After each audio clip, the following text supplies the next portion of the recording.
स्वागत है आप सभी को हमारे YouTube चैनल केमिकल एकेडमी में। मैं रविश कुमार। आज हम इस लेक्चर में बात करने के लिए जा रहा है क्लास 10 का चैप्टर नंबर 1 रासायनिक अभिक्रिया एवं समीकरण। ओके, जिसे हम लोग इंग्लिश में बोलेंगे chemical reaction and equation. Okay, तो देखिए आज के हम इस लेक्चर में देखने वाले हैं क्या क्या, वो सब हम लोग पहले जान लेते हैं। ओके बच्चों, देखिए आज के हम इस लेक्चर में देखेंगे जो हमारा फर्स्ट टॉपिक होगा वो होगा केमिकल रिएक्शन। देखिए सबसे पहले हम लोग इस चैप्टर में देखेंगे कि रासायनिक अभिक्रिया क्या होता है, केमिकल रिएक्शन क्या है। ओके, उसके बाद हम लोग जो दूसरा टॉपिक देखेंगे वो है अभिकारक, जिसे हम लोग इंग्लिश में बोलेंगे रिएक्टेंट। ओके, उसके बाद हम लोग तीसरा जो टॉपिक होगा वो होगा हमारा प्रतिफल, जिसे हम लोग इंग्लिश में बोलेंगे प्रोडक्ट। ओके, ये हो गया चौथा टॉपिक। आज का जो चौथा टॉपिक होगा हमारा वो है रासायनिक समीकरण। ओके, जिसे हम लोग इंग्लिश में बोलेंगे केमिकल इक्वेशन। देखिए 1 2 3 4 आज का हमारा 4 टॉपिक हुआ, आज हम इस लेक्चर में बात करने वाले हैं। ठीक है, देखिए ये आपका जो ये चैप्टर हुआ, ये क्लास 10 का चैप्टर नंबर 1 हुआ रासायनिक अभिक्रिया एवं समीकरण, जिसमें हम लोग 4 टॉपिक पर आज को हम लोग डिस्कस करेंगे। तो 4 टॉपिक हुआ हमारा रासायनिक अभिक्रिया, अभिकारक, प्रतिफल और रासायनिक समीकरण। ठीक है, हम लोग इसको 1 बाय 1 करके पूरे डिटेल्स में जानेंगे। ठीक है, देखिए आप लोग प्लीज इस वीडियो को शुरू से लेकर अंत तक देखिए, आपको बहुत ही मजा आएगा, आप बहुत कुछ सीख पाओगे। देखिए आज के हम लोग लेक्चर में हम आपको पूरे सरल भाषा में आपको रसायन विज्ञान सिखाने के लिए जा रहा हूँ। ठीक है बच्चों, तो आप लोग प्लीज वीडियो को शुरू से लेकर अंत तक देखिए। तो आज हम लोग अपना इस वीडियो में सबसे फर्स्ट टॉपिक पर डिस्कस करने वाले हैं। देखिए हमारा फर्स्ट टॉपिक हो गया जैसे रासायनिक अभिक्रिया।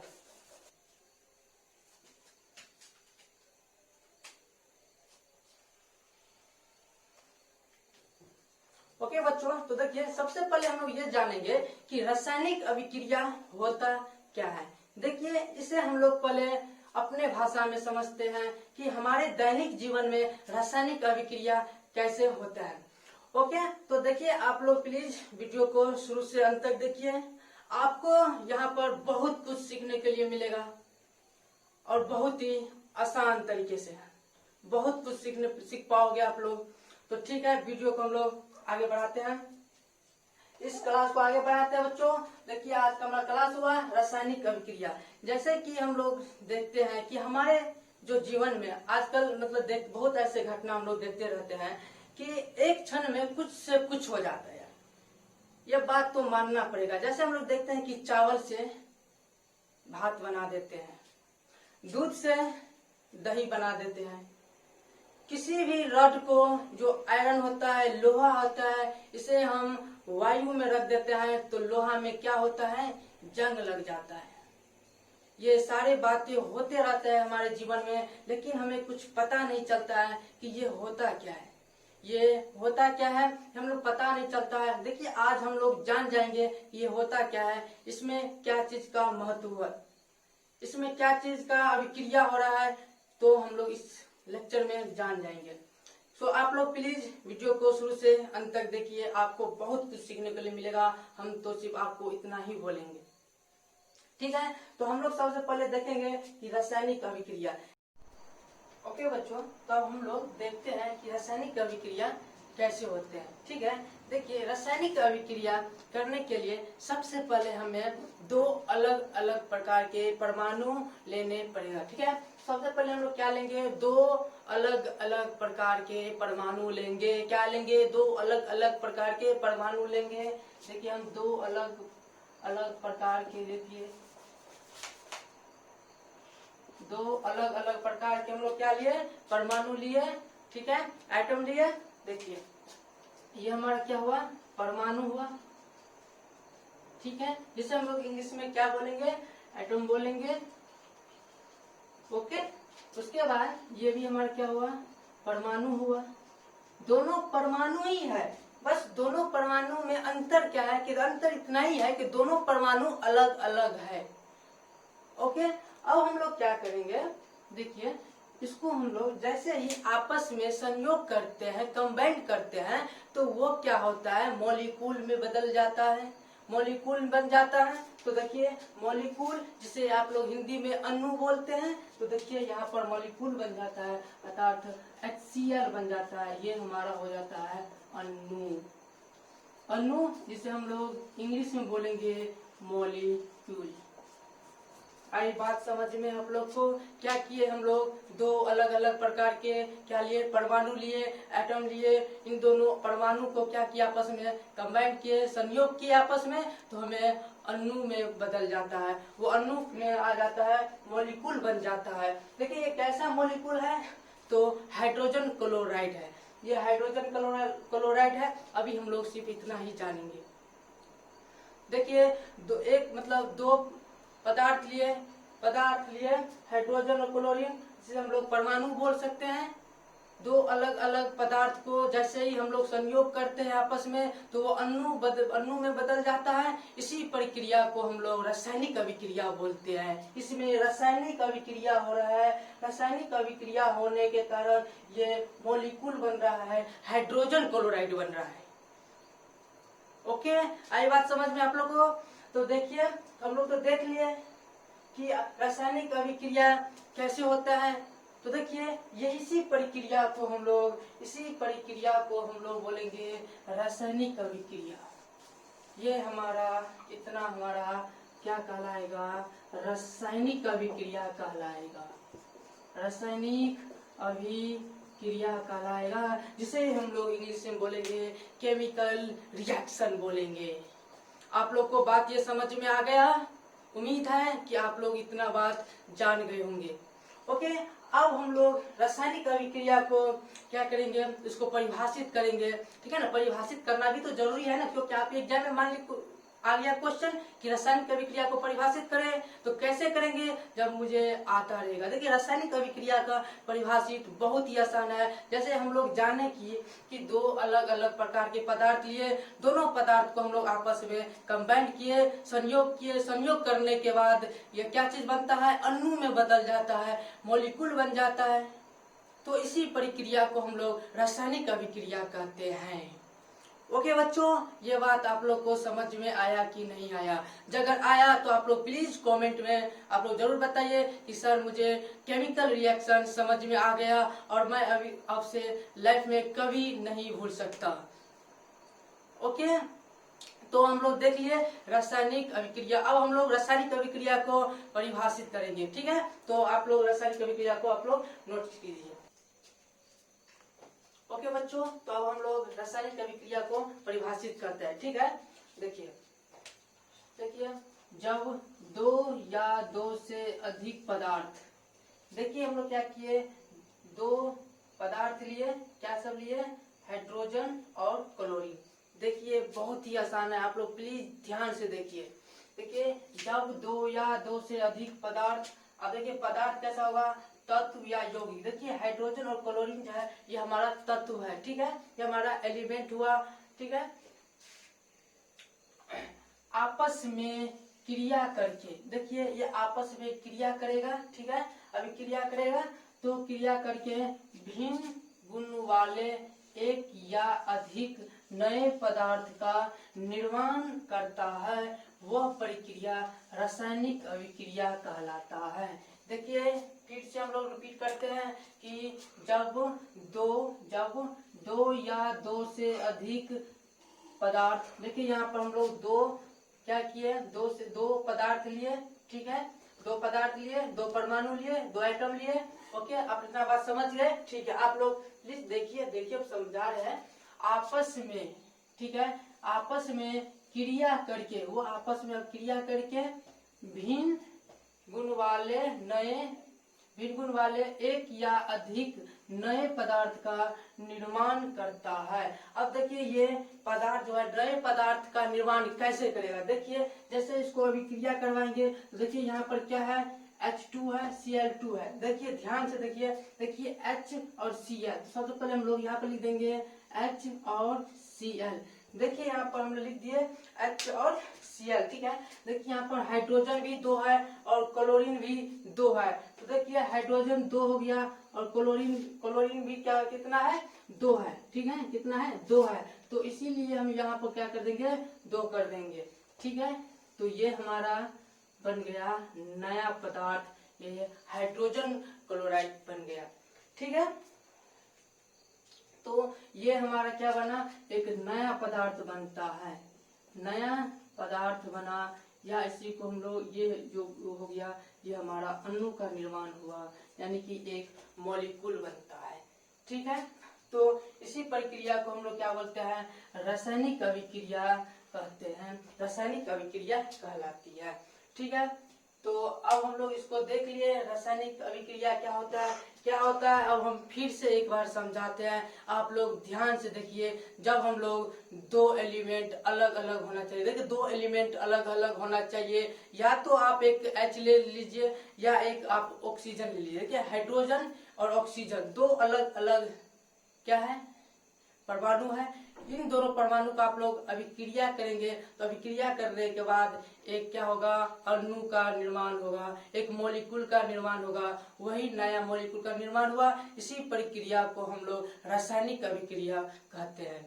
ठीक है, तो हम लोग रासायनिक अभिक्रिया को समझ गए। अब हम लोग नेक्स्ट टॉपिक को देखेंगे, अभिकारक क्या है, रिएक्टेंट किसे कहते हैं। बहुत ही इजी है, आप लोग बहुत ही इसे इजी तरीका से आप लोग समझ भी जाएंगे, बहुत ही आसान। ठीक है, आप लोग देखिए प्लीज वीडियो को शुरू से लेकर अंत तक देखिए, आपको बहुत कुछ सीखने को मिलेगा। ठीक है, ओके बच्चों, तो अब हम लोग सेकेंड टॉपिक पर डिस्कस करते हैं। सेकेंड टॉपिक था हमारा अभिकारक, ये एक रिएक्टेंट, जिसे हम लोग इंग्लिश में बोलेंगे रिएक्टेंट। ठीक है, तो अभिकारक क्या होता है। ठीक है, देखिए रिएक्टेंट क्या होता है, आप लोग प्लीज अपने स्क्रीन को देखते रहिए। देखिए रिएक्टेंट लेने के लिए क्या करेंगे कि हम क्या करेंगे, 2 अलग अलग प्रकार के फिर क्या लेंगे, परमाणु लेंगे, कार्बन और ऑक्सीजन। देखिए 2 अलग अलग प्रकार के हम लोग परमाणु लिए, जैसे इसको हम लोग रिएक्शन करवाएंगे। ठीक है, जैसे इसको हम लोग अभिक्रिया करवाएंगे, करने के बाद वो हमें CO2 बन जाता है, ये एक कार्बन डाइऑक्साइड गैस है। ओके, तो ये हमारा कार्बन डाइऑक्साइड गैस हो गया। अब देखिए ये जो हमारा ये इतना हो गया, ये हमारा रिएक्टेंट हो गया, रिएक्टेंट हो गया, ये हमारा अभिकारक हो गया, अभिकारक हो गया। ओके, देखिए जो पदार्थ रासायनिक अभिक्रिया में भाग लेकर एक नए पदार्थ का निर्माण करता है, वो रासायनिक अभिक्रिया कहलाता है। अब देखिए ये मतलब कितना पदार्थ हो गया, 2 पदार्थ है, यानी कि 2 परमाणु है, कार्बन और ऑक्सीजन। ये कार्बन और ऑक्सीजन क्या कर रहा है, इस रिएक्शन में भाग ले रहा है, इस रिएक्शन में भाग ले रहा है, और रिएक्शन में भाग लेने के बाद वो क्या करता है, एक नए पदार्थ का निर्माण करता है, एक नए पदार्थ का निर्माण करता है। ये पदार्थ क्या है, कार्बन डाइऑक्साइड है। देखिए अब इतने को हम लोग, ये कार्बन डाइऑक्साइड है, इसको हम लोग क्या बोलेंगे, अभी आप लोग सिर्फ इतना ही जानिए, इसे हम लोग कार्बन डाइऑक्साइड ही बोलेंगे। सिर्फ आप लोग इसे इतना ही जाने कि ये कार्बन डाइऑक्साइड है। ये क्या है अभी हम लोग पता चल जाएगा, बस आप लोग 2 मिनट में हम लोग को पता चल जाएगा कि ये CO2 को भी फिर हम लोग क्या करेंगे, जब वो ये मतलब जो अलग अलग जो परमाणु है, जो एलिमेंट है, वो मतलब भाग लेकर कोई नया पदार्थ का निर्माण करता है, तो जो नया पदार्थ जो 2 अलग अलग परमाणु था, इसका तो नाम हम लोग जान गए, ये एक रिएक्टेंट हुआ। जो रिएक्शन में भाग लेता है वो रिएक्टेंट कहलाता है, अभिकारक कहलाता है। ओके, फिर बोलेंगे कि सर फिर ये CO2 क्या है। देखिए CO2 एक कार्बन डाइऑक्साइड गैस है। आप अपने माइंड में अभी इतने के लिए अपने माइंड में सेट कर लीजिए कि ये अभी हमारा कार्बन डाइऑक्साइड गैस है। ओके, सिर्फ हम लोग अभी इतना ही जानेंगे, ये कार्बन डाइऑक्साइड गैस हुआ, और ये जो 2 अलग अलग प्रकार का जो हमारा परमाणु है, ये हमारा रिएक्टेंट कहलाएगा। ओके, तो इसको हम लोग डिफाइन करते हैं कि अभिकारक क्या है। ठीक है, आप लोग लिखिए कि जो पदार्थ, लिखिए आप लोग, जो पदार्थ जो पदार्थ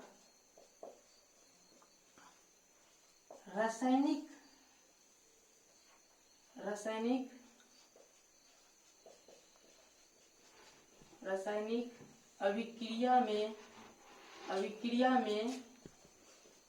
भाग लेकर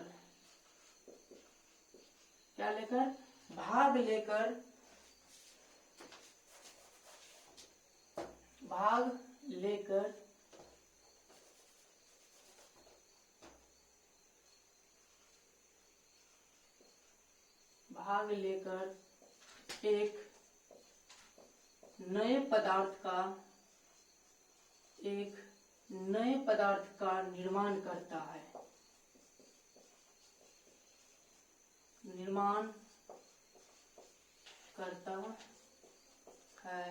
निर्माण करता है उसे या उन्हें क्या कहते हैं? बोलो, अभिकारक कहते हैं। उन्हें अभिकारक कहते हैं, जिसे हम लोग इंग्लिश में बोलते हैं रिएक्टेंट। ओके बच्चों, आप लोग को समझ में आ गया होगा। अब हम लोग इसे फिर से एक बार रिपीट करते हैं। आप लोग इसे वीडियो को पॉज कीजिए, या पॉज करने के बाद आप इसके शॉर्ट स्क्रीन ले लीजिए, ठीक है। फिर आप लोग इसके क्या कीजिएगा, इसको नोट बनाते चलिए। नोट बनाने से आपको क्या फायदा होगा कि आपको एग्जाम में बहुत ही मदद हेल्पफुल होने वाला है, आपके बोर्ड एग्जाम में। ओके, देखिए फिर हम लोग इसको समझते हैं कि रिएक्टेंट्स क्या होता है, अभिकारक क्या होता है। देखिए, जब दो अलग अलग प्रकार के परमाणु, देखिए कार्बन और ऑक्सीजन, ठीक है, अभिक्रिया करने के बाद कार्बन डाइऑक्साइड, हम कह सकते हैं कि एक नए पदार्थ का निर्माण करते हैं। देखिए, जो पदार्थ रासायनिक अभिक्रिया में भाग लेकर एक नए पदार्थ का निर्माण करता है, वो अभिकारक कहलाता है, एक रिएक्टेंट कहलाता है। यहाँ पर देखिए, ये कार्बन और ये ऑक्सीजन, ये रासायनिक अभिक्रिया में क्या ले रहा है, भाग लेकर इसके बाद ये क्या करता है, रासायनिक अभिक्रिया होने के बाद ये कार्बन डाइऑक्साइड यानी कि एक गैस का निर्माण कर रहा है। अभी आप लोग इतना जानिए कि कार्बन ऑक्सीजन हमारा रिएक्टेंट हुआ, अभिकारक हुआ। क्यों हुआ? क्योंकि वो रासायनिक अभिक्रिया में भाग लेता है, और भाग लेने के बाद ये कार्बन डाइऑक्साइड बनाता है, जो कि कार्बन डाइऑक्साइड एक हमारा गैस है, ठीक है। तो सिर्फ आप लोग इतना ही जाने कि कार्बन डाइऑक्साइड हमारा गैस है। अब हम लोग थर्ड टॉपिक को देखेंगे। जो हमारा तीसरा टॉपिक था वह था प्रोडक्ट, ठीक है, प्रोडक्ट था। तो अब हम लोग इसको देखेंगे, प्रतिफल क्या है। ओके बच्चों, तो अब हम लोग देखते हैं प्रतिफल। जो हमारा तीसरा टॉपिक था आज का लेक्चर का, वो है हमारा प्रतिफल यानी कि प्रोडक्ट, ठीक है। हम लोग देखेंगे, देखिए प्रतिफल हो गया, या इसको हम लोग एक नाम और जानते हैं, वो है उत्पाद। प्रतिफल और इसी का दूसरा नाम होता है उत्पाद, ठीक है। प्रोडक्ट यानी कि उत्पाद, प्रोडक्ट यानी कि प्रतिफल। देखिए, दोनों नाम सेम है, ठीक है। इसको इंग्लिश में भी, मतलब इंग्लिश हो गया और इंग्लिश में तो हिंदी करता है, तो दोनों नाम सेम ही होता है, ठीक है। प्रतिफल, या आप ऐसे भी बोल सकते हैं उत्पाद, ठीक है। आपको जो एग्जामिनर जो होगा, वो मतलब कोई भी नाम से आपको क्वेश्चन पूछ सकता है, या ऐसे भी पूछ सकता है कि व्हाट उत्पाद किसे कहते हैं या प्रतिफल किसे कहते हैं। तो आप लोग ये दोनों टॉपिक को अच्छी तरह से देख ले, दोनों टॉपिक सेम है, ठीक है।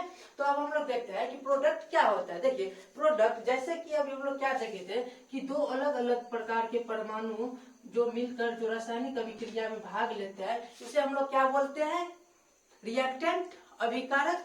तो ये हमारा क्या हो गया, रिएक्टेंट, ठीक है। ये हमारा रिएक्टेंट हो गया, या आप लोग इसे ऐसे भी बोल सकते हैं, ये हमारा अभिकारक हुआ, ठीक है। देखिए, ये बात हम लोग थोड़ी देर पहले जान गए थे, ठीक है, कि जब दो या दो से अधिक पदार्थ रासायनिक अभिक्रिया में जो भाग लेकर जो नए पदार्थ का निर्माण करता है, तो उसे हम लोग रिएक्टेंट कहते हैं, अभिकारक कहते हैं। देखिए, यहाँ पर कार्बन हुआ, ये ऑक्सीजन हुआ, ये दोनों हमें क्या कहलाएगा, रिएक्टेंट कहलाएगा, क्योंकि ये दोनों रासायनिक अभिक्रिया में भाग ले रहा है। देखिए भाग लेने के बाद जब इसे रासायनिक अभिक्रिया में भाग ले रहा है और उसके बाद जो निर्माण होता है वो होता है कार्बन डाइऑक्साइड का। देखिए जो निर्माण हो रहा है उसी को हम लोग क्या बोलेंगे, उसको हम लोग उत्पाद बोलेंगे, प्रतिफल बोलेंगे, प्रोडक्ट बोलेंगे। देखिए रासायनिक अभिक्रिया में जो भाग ले रहा है उसे हम लोग रिएक्टेंट बोलते हैं। अभी ही हम लोग थोड़ी देर पहले जान गए थे कि जो रासायनिक अभिक्रिया में भाग लेता है वो हमारा प्रतिफल का रिएक्टेंट कहलाता है, अभिकारक कहलाता है। ठीक है, अब ये जो कार्बन डाइऑक्साइड था हमने आपको पहले बता दिए थे कि देखिए आप लोग सिर्फ इसको इतना ही जानिए ये हमारा कार्बन डाइऑक्साइड है, ये हमारा एक गैस है। और हम आपको ये भी बोले थे कि हम लोग इसे बस 2 मिनट के बाद जान जाएंगे कि ये CO2 क्या कहलाएगा। देखिए ये जैसे रिएक्टेंट कहलाया तो ये हमारा रिएक्टेंट हुआ तो ये हमारा प्रोडक्ट होगा, ये हमारा प्रोडक्ट होगा अर्थात ये हमारा उत्पाद होगा। ठीक है, या इसे हम लोग ऐसे भी बोल सकते हैं ये हमारा प्रतिफल कहलाएगा। देखिए अब हम लोग जान गए कि रासायनिक अभिक्रिया के फलस्वरूप जो पदार्थ का या जिस पदार्थ का निर्माण होता है, ठीक है, या ऐसे भी बोल सकते हैं कि रासायनिक अभिक्रिया के फलस्वरूप बनने वाले जो पदार्थ होता है उसे हम लोग प्रोडक्ट बोलते हैं, उत्पाद बोलते हैं, प्रतिफल कहते हैं। आप लोग दोनों शब्द को आप लोग रट जाइए, उत्पाद और प्रतिफल एक ही शब्द होता है, इसका मीनिंग एक ही है, वो है उत्पाद। ठीक है, हम लोग फिर से समझते हैं रासायनिक अभिक्रिया के फलस्वरूप ये हमारा क्या है, इतना रासायनिक अभिक्रिया है। रासायनिक अभिक्रिया के फलस्वरूप जो हमारा पदार्थ का निर्माण हो रहा है, यही जो पदार्थ हुआ CO2 वो हमारा प्रोडक्ट कहलाता है। देखिए ये दोनों तो अलग अलग पदार्थ है, अलग अलग परमाणु है, अलग अलग तत्व है। हम लोग इसको ऐसे भी तीनों भाषा में जान सकते हैं, तत्व, परमाणु, या इस हम ऐसे भी बोल सकते हैं, क्या बोल सकते हैं, एटम। ठीक है, तो कार्बन और ऑक्सीजन ये अलग अलग परमाणु हुआ, इसको हम लोग रासायनिक अभिक्रिया कहलाते हैं। रासायनिक अभिक्रिया करने के बाद जो हमारा क्या बनता है, अणु बनता है, मॉलिक्यूल बनता है, वही मॉलिक्यूल प्रोडक्ट कहलाता है। ठीक है, तो इसको हम लोग डिफाइन करते हैं, परिभाषित करते हैं। देखिए प्रोडक्ट क्या कहलाता है, देखिए रासायनिक अभिक्रिया के फलस्वरूप बनने वाले पदार्थ को प्रतिफल या उत्पाद कहते हैं। यहाँ पर हम लोग देखें कि यहाँ पर रासायनिक अभिक्रिया हो रहा है, रासायनिक अभिक्रिया होने के बाद जो एक नया पदार्थ का निर्माण होता है वही पदार्थ प्रोडक्ट कहलाता है, उत्पाद कहलाता है। देखिए इसको पहले आप लोग प्रतिफल जो आप लोग कॉपी में जो हेडिंग देंगे उसके बाद आप इसको नोट कीजिए, इसके नीचे में आप लोग इसको नोट कीजिए। ठीक है, तो हम लोग देख लिए प्रतिफल, प्रोडक्ट किसे कहते हैं। ओके, उम्मीद है कि आप लोग को ये जितने भी टॉपिक हम लोग डिस्कस किए, केमिकल रिएक्शन, उसके बाद हम लोग देखे प्रोडक्ट क्या होता है और रिएक्टेंट क्या होता है, ये तीनों टॉपिक आप लोग को बहुत ही अच्छे से समझ में आ गया होगा। ठीक है, अब हम लोग देखते हैं कि रासायनिक समीकरण क्या होता है। ओके, केमिकल इक्वेशन हम लोग देखेंगे। ओके, तो आप लोग अपने कॉपी में जो चौथा टॉपिक था, ओके बच्चों, तो अब हम लोग अपना चौथा टॉपिक, इस लेक्चर का जो 4th नंबर का जो टॉपिक था वो क्या था, केमिकल इक्वेशन, रासायनिक समीकरण। ओके, देखिए इस केमिकल जो इक्वेशन होता है, रासायनिक समीकरण होता है, वो क्या होता है। देखिए ये भी मतलब बहुत इजी टॉपिक है, बहुत ही कॉमन है, आप लोग बहुत ही जल्दी समझ जाओगे। ठीक है, प्लीज आप लोग इस वीडियो को शुरू से अंत तक देखो, आप लोग को समझ में आ जाएगा कि रासायनिक समीकरण होता क्या है। देखिए रासायनिक समीकरण, जैसे कि हम लोग फिर से क्या करेंगे, एक क्या लेंगे, हाइड्रोजन लेंगे, एक देखिए ये हमारा क्या हो गया, क्लोरीन हो गया। ठीक है, ये हमारा एक अलग अलग प्रकार का क्या हो गया, परमाणु हो गया। ठीक है, तब इसको हम लोग क्या करते हैं, प्रकाश में डाल देते हैं। सूर्य का जो प्रकाश होता है उसमें जब हम छोड़ देंगे तो ये क्या होगा, हाइड्रोजन क्लोराइड बनता है। देखिए यहाँ पर क्या बना, हाइड्रोजन क्लोराइड। अब देखिए हम अभी हम लोग क्या देखे थे, देखिए हाइड्रोजन और क्लोरीन को जैसे रासायनिक अभिक्रिया किए थे तो क्या बना था, एक नया पदार्थ बना था। ठीक है, देखिए ये जो बना, हम लोग तो जानते हैं ना, अभी तो हम लोग जान गए कि ये इतना सारा जो रासायनिक अभिक्रिया में भाग लेता है वो क्या कहलाता है, रिएक्टेंट कहलाता है। रिएक्टेंट कहलाता है, और जो रिएक्टेंट कहलाता है जो रासायनिक अभिक्रिया में भाग लेता है। और देखिए रासायनिक अभिक्रिया में भाग लेने के बाद जो पदार्थ जिस मतलब पदार्थ का जो निर्माण होता है, ठीक है, जिस नए पदार्थ का जो निर्माण होता है वो होता है, क्या होता है, तो वो होता है प्रोडक्ट। जी हाँ, प्रोडक्ट यानी कि उत्पाद। इतने बात हम लोग को समझ में आया कि नहीं आया? उम्मीद है कि आप लोग को भी समझ में आ गया होगा। देखिए इतने सारे बात को तो हम लोग जान गए कि जो रासायनिक अभिक्रिया में भाग लेता है वो रिएक्टेंट होता है, और अभिक्रिया करने के बाद जो नया पदार्थ बनता है वो प्रोडक्ट होता है, उत्पाद कहलाता है। इतने बात हम लोग जान गए और आप लोग भी जान गए, ठीक है। तो अब क्या होता है, रासायनिक समीकरण को हम लोग कैसे दर्शाएंगे वो देखिए। जैसे कि यहाँ पर हाइड्रोजन हो गया, तो हाइड्रोजन के लिए जो था यहाँ H2 हो गया, प्लस हो गया क्लोरीन, तो क्लोरीन Cl2 हो गया। अब देखिए क्या होता है, यहाँ पर H हुआ, ये देखिए आप लोग यहाँ पर ये H है और ये Cl है, तो हम यहाँ पर लिख देंगे HCl। और देखिए हाइड्रोजन कितना है, 2 है, और क्लोरीन कितना है, 2 है, तो इसके सामने हम लोग 2 इसे करके लिख देंगे, ठीक है। देखिए लिख दिए, तो हम लोग क्या देखे, देखिए जो मतलब परमाणु हुआ, जो जिस परमाणु को हम लोग क्या करते हैं, किसी संकेत के द्वारा दर्शाते हैं, किसी सिंबल के द्वारा दर्शाते हैं, तो इसी को हम लोग रासायनिक समीकरण कहते हैं।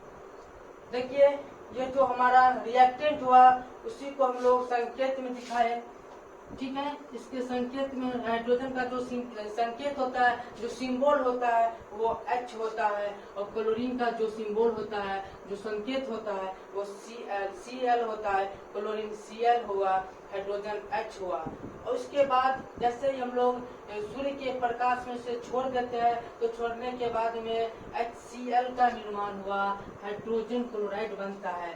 देखिए यहाँ पर हाइड्रोजन क्लोराइड बना, देखिए हाइड्रोजन क्लोराइड का जो सिंबल हुआ वो हुआ 2HCl।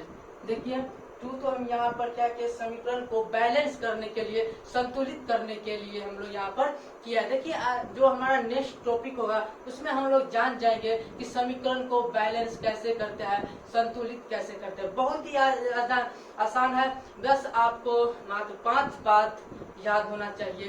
5 बात जब आप लोग समझ गए तो आप लोग रासायनिक समीकरण को संतुलित करना सीख जाओगे, ठीक है। रासायनिक समीकरण को, केमिकल इक्वेशन को आप लोग बैलेंस करना सीख जाओगे। बस आपको 5 बात याद रखना पड़ेगा। वो 5 बात को हम लोग क्या करेंगे, नेक्स्ट लेक्चर में हम लोग डिस्कस करने वाले हैं, जब टॉपिक आएगा तब, ठीक है।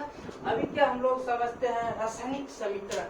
देखिए हम लोग क्या किए, इसी को हम लोग यहाँ पर लिखे हैं कि जब किसी रासायनिक अभिक्रिया को उसमें भाग लेने वाले पदार्थ यानी कि अभिकारक, देखिए रासायनिक अभिक्रिया में भाग ले रहा है वो पदार्थ क्या है, तो अभिकारक है, रिएक्टेंट है, ठीक है, तथा बनने वाले पदार्थ अर्थात प्रतिफलों को संकेत के माध्यम से दर्शाया जाता है, तो इससे हम लोग रासायनिक समीकरण कहते हैं, केमिकल इक्वेशन कहते हैं। देखिए हम लोग कि 2 अलग अलग पदार्थ रासायनिक अभिक्रिया में भाग ले रहे हैं, इसको संकेत को हम लोग यहाँ पर दिखा दिए हैं कि ये हाइड्रोजन का H होता है, क्लोरीन का H होता है।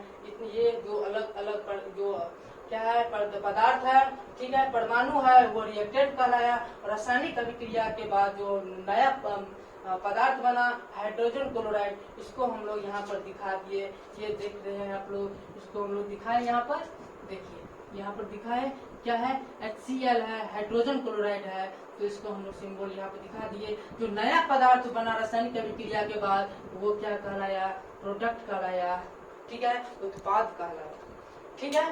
तो अभी हम लोग जान गए कि रासायनिक समीकरण क्या होता है। एक बार फिर हम लोग जानते हैं, फिर से हम लोग रिपीट करते हैं कि जब किसी रासायनिक अभिक्रिया को उसमें भाग लेने वाले पदार्थ अर्थात अभिकारक अर्थात रिएक्टेंट तथा बनने वाले प्रतिफलों क्या बना, हाइड्रोजन क्लोराइड। हाइड्रोजन क्लोराइड क्या है, प्रोडक्ट है, ठीक है। आप लोगों को बात समझ में आ गया, प्रोडक्ट है। उसके जो संकेत को हम लोग दर्शा रहे हैं, जैसे हाइड्रोजन H हुआ, क्लोरीन Cl हो गया, हाइड्रोजन क्लोराइड HCl हुआ, इसी को हम लोग रासायनिक समीकरण केमिकल इक्वेशन बोलते हैं, आया बात आप लोग समझ में? उम्मीद है कि आप लोग को ये बात समझ में आ गया होगा, बहुत ही आसान तरीके से आप लोग जान गए होंगे। ठीक है, तो आज के इस लेक्चर में इतना ही। अगर फिर भी आप लोग के मन में कोई डाउट हो तो प्लीज यार आप लोग कमेंट बॉक्स में बताइए कि सर ये कैसे हुआ, ये कैसे हुआ, तो हम आपको कमेंट को जरूर रिप्लाई देंगे, आपको जरूर बताएंगे। और इससे हो सके तो इससे छोटे से छोटे भी मतलब बहुत ही सरल से सरल तरीका से हम आप लोग को बताएंगे। ठीक है, तो आप लोग बस आज के लेक्चर में इतना ही। हम लोग नेक्स्ट लेक्चर में देखेंगे रासायनिक अभिक्रिया की विशेषताएं क्या सब होती है, रासायनिक अभिक्रिया को हम लोग कैसे मतलब इसका विशेषताएं डालेंगे, इसका कैरेक्टरिस्टिक्स डालेंगे। ठीक है, तो इन सारे टॉपिक को हम लोग नेक्स्ट लेक्चर में हम लोग डिस्कस करने वाले हैं। ओके, तो आज के टॉपिक में इतना ही, मतलब पूरे लेक्चर में इतना ही। Thank you for watching video. Okay.